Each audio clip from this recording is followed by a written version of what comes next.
Ассалому алейкум тамошобинони иззатманд. Нашри навбатӣ барномаи криминалии ахбори вазорати корҳои дохилӣ ба шумо оиди муҳимтарин самтҳои фаъолияти милитсияи кишвар, хусусан ошкорёбии ҷиноят давоми рӯзҳои охир маълумот медиҳад. Дар студия бо шумо мо Рухсор Таваллузода. Таваҷҷӯҳ намоед ба сархати гузоришҳо. дуздони чорво ба дасти милитсия афтоданд. дар қисмҳои низомии вазорати корҳои дохилӣ сарбозон соҳибкасб мегарданд. ин ва дигар хабару гузоришҳо дар нашри навбатӣ барномаи имрӯза.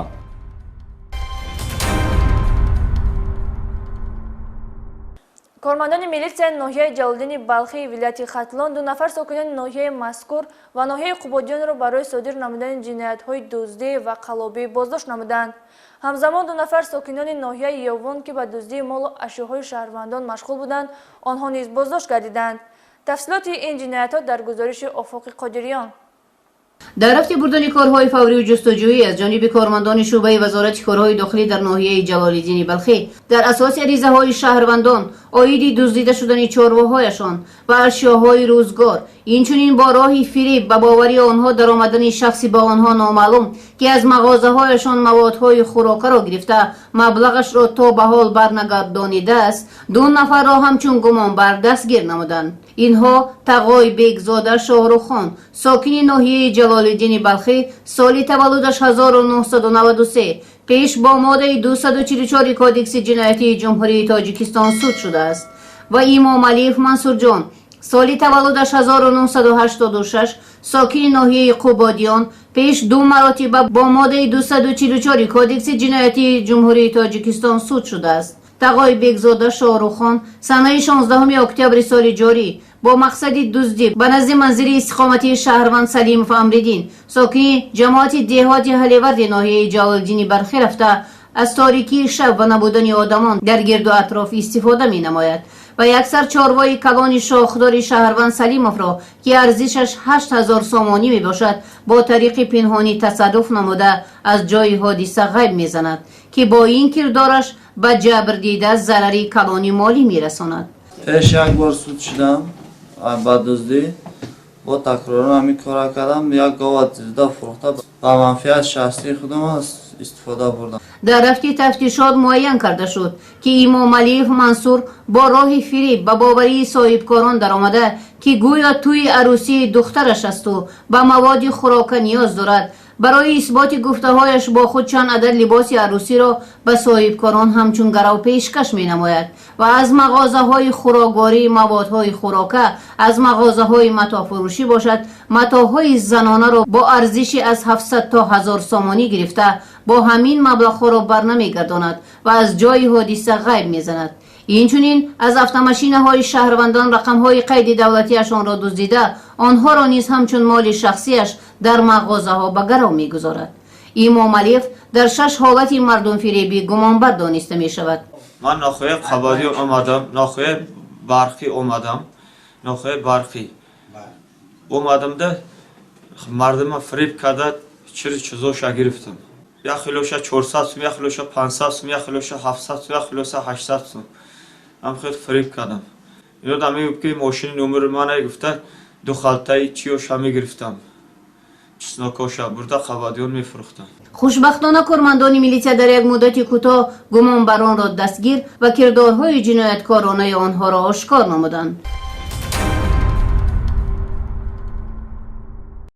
даст задан ба амалҳои характери ҷиноӣ дошта, аз ҷумла тасарруфи молу мулки аҳолӣ аз ҷониби баъзе афрод таи солҳои охир зиёд ба қайд гирифта мешавад. зимни пешгирӣ як далел ҷинояткоре ки пайваста даст ба дуздии молу мулки мардуми осоишта мезанад, аз ҷониби кормандони шӯъбаи вазорати корҳои дохилӣ дар ноҳияи Фархор дастгир карда шуд. шаҳрванд Шарифов Сайфулло Абдулҳақович, соли таваллудаш 14 марти соли 1995, зода ва истиқоматкунандаи деҳаи Деҳқонобод, ҷамоати деҳоти ғайрати ноҳияи Фархор бо мақсади ғасби моликияти шаҳрвандон ба заминҳои чарогоҳҳои деҳаи Гулшани ноҳияи Фархор рафта, аз вазъияти муносиб ва набудани одамон истифода бурда бо тариқи пинҳонӣ яксар ҳайвони калони шохдор ки арзишаш 9000 сомонӣ дуздидааст. боз такроран ба бошишгоҳи саҳроӣ рафта аз он ҷо яксар ҳайвони калони шохдор ки ба шаҳрванд Назаров Абдуғаффор тааллуқ дошт ارزشش به 7000 سومانی میرسید تصرف نموده و باز این عمل را ادامه داده از زمین‌های چراگاه‌ها دو سرحیوان کلان شاخدار به شهروند جمعه‌خان و سفرخوجه تعلق داشته را که ارزشش به 10000 سومانی میرسید دزدیده از جای حادثه غیب زده است. با این کردارش با آخران جمع به مبلغ 26000 سومانی ضرر به مقدار کلان رسانیده است. عین حال نسبت شهروند شریف و سیف الله عبدالحقویچ با ماده 244 قسم 3 بند ای کدکس جنایت جمهوری تاجیکستان پرونده جنایتی آغاز کرده شده. تفتیشات در این سمت ادامه دارد.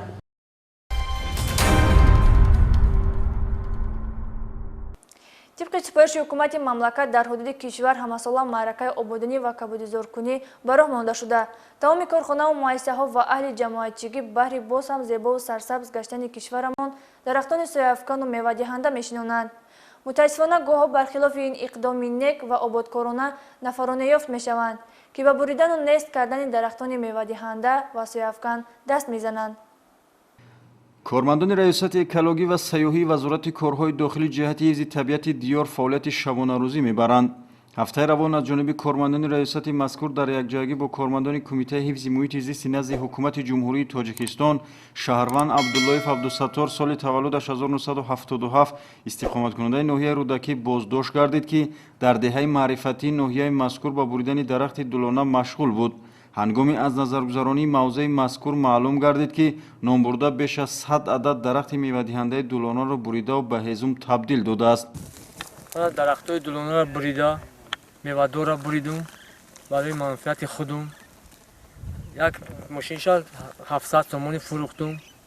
یک ماشین دیگه خانه بردم. اینچنین از جانب کارمندان ریاست اکولوژی و سیاحی وزارت کارهای داخلی دو دلیل غیر قانونی نگاه داشتن شیره کمال آشکار کرده شد.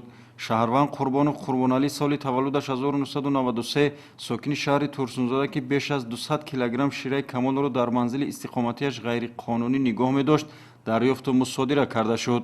همزمان ساکن 24 ساله شهر ترسونزاده بایقلوف جمال‌الدین که اون زیاده از 16 کیلوگرم شیره کمال را در منزل زیستش نگاه می داشت دریافت و مصادره گردید.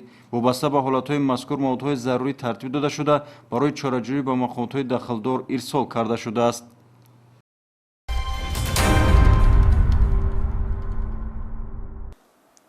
ادامه برنامه اخباری وزارت کارهای داخلی. جهت تامین دستور رهبریت عالی کشور وزارت کارهای داخلی کورس‌های کوتاه‌مدت کسب آموزی را در قسم‌های نظامی قشون‌های داخلی تشکیل کرده است که می‌تواند برای صاحب کسب شدن سربازان مساعدت نماید.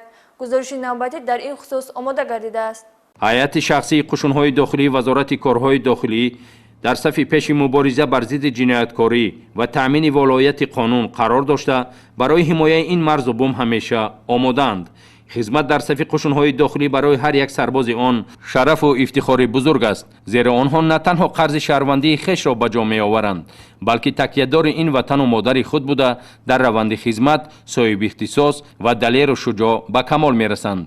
با مقصد صاحب کسب نمودن در ضمیر نسل جوان بیدار نمودن خودشناسی ملی از خود کردن هنرهای اصیل ملی با جلب استادهای ماهر در ساحه کنده‌کاری، دوریدگری، تعمیرگران محرک‌های نقلیات‌ها، کفشیرگری، ساختمانچی در قسم‌های حربی قشون‌های داخلی وزارت کارهای داخلی مرکزهای هنرآموزی برای سربازان فعالیت دارد. برای صاحب اختصاص گردانیدن نوسکران و سربازان وزارت کارهای داخلی نمایندگان وزارت مهنت، مهاجرت و شغل اهالی را به قسم‌های حربی قشون‌های داخلی وزارت کارهای داخلی جلب نموده متخصصان ماهر از تجربه غنی هنرداری خود به سربازان هنرهای گوناگون می‌آموزانند. چنین طرز کار اگر از یک طرف به صاحب کسب و هنردار گردیدن سربازان مساعدت کند، از طرف دیگر به عملی گردیدن سالهای 2019-2021 همچون سال رشد دهات، سیاحی و هنرهای مردمی منفعت آور است. در کارگاه کنده‌کاری و یا خود نقاشی در چوب در قسم حربی 3502 قشون‌های داخلی وزارت کارهای داخلی شماره زیادی سربازان این هنر اصیل ملی را از استادان این صنعت دوریدگری از خود نموده فرهمندند که در روند قرض فرزندی خود به وطن اینچنین صاحب هنر می‌گردند.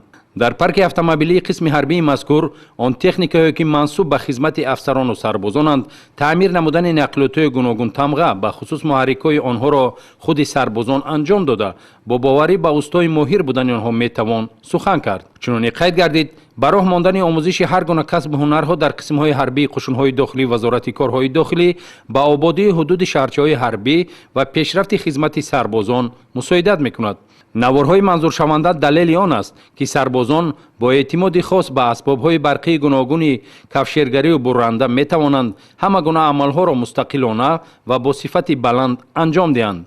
кафшергарӣ ки касби нозук аст ва маҳорати хоса, эҳтиёткорию санъати баланди васлсозии оҳанро талаб мекунад, хушбахтона сарбозон дар муддати кӯтоҳ тавонистанд ин ҳунарро низ аз худ кунанд. бо ифтихор метавон ёдрас кард ки имрӯз бо дастгириҳои сарфармондеҳи олии қувваҳои мусаллаҳи мамлакат генерали артиш, президенти ҷумҳурии тоҷикистон ҷаноби олӣ муҳтарам эмомалӣ раҳмон, қисмҳои ҳарбии қушунҳои дохилӣ вазорати корҳои дохилӣ дорои беҳтарин шароитҳои хизмат ва намунавӣ буда бо қувваи кории худи сарбозон боғҳои мевадиҳанда бунёд гардида, хоҷагиҳои ёрирасон фаъолияти назаррас дошта, сарбозон аз сабзавотҳое чун бодирингу помидор, караму боимҷон, каду, картошкаю пиёз ки маҳсули заҳмати худи онҳост дар амборҳои махсус нигаҳдорӣ намуда аз ғизои солим баҳраманданд.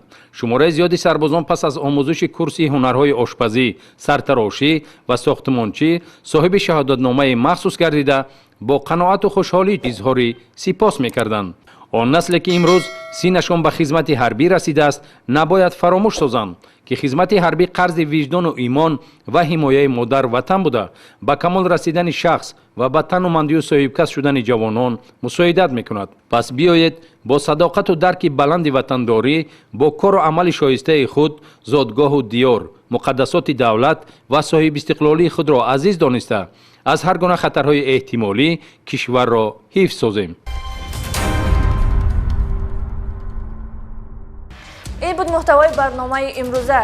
زندگی خود را با رفتار قانونی تراوت بخشید وگرنه هر عمل غیر قانونی شکست دارد، دردناک و ناراحت کننده. تا دیدار نوبتی، خیر.